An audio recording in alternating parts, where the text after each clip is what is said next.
Boker Tov, Bokerom, pour ce matin, Bezrat Hashem, notre limoud quotidien à la chod relative au minhagim de Yemei Asfira, c'est-à-dire les restrictions qu'on a l'habitude de respecter pendant les premières semaines de Sfirat HaOmer. Pachat HaMinag Bechol Sfarad, le minhag répandu dans toutes les communautés Sfarad est de ne pas se couper les cheveux ni de se raser la barbe depuis l'entrée de Pessah jusqu'au matin du 34e jour du Homer. On retient que les élèves de Rabbi Akiva ont disparu pendant ces 33 premiers jours.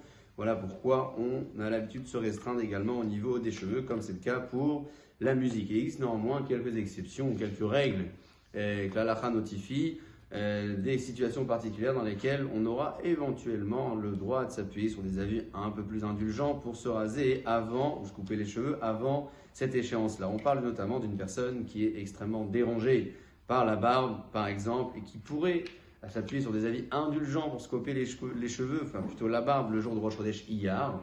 Rosh Chodesh Iyar est une phase donc intermédiaire dans les comptes de la Sfira, ou à la veille de ce Rosh Chodesh, puisqu'il est bon de retenir ce que disait Rabbi Yehuda Hassid, et de ne jamais se couper les cheveux ni la barbe un jour de Rosh Chodesh tout au long de l'année. Donc, ceux qui voudraient s'appuyer sur ces avis indulgents le feront à la veille de Rosh Chodesh. Certains autorisent carrément de le faire toutes les veilles de Shabbat.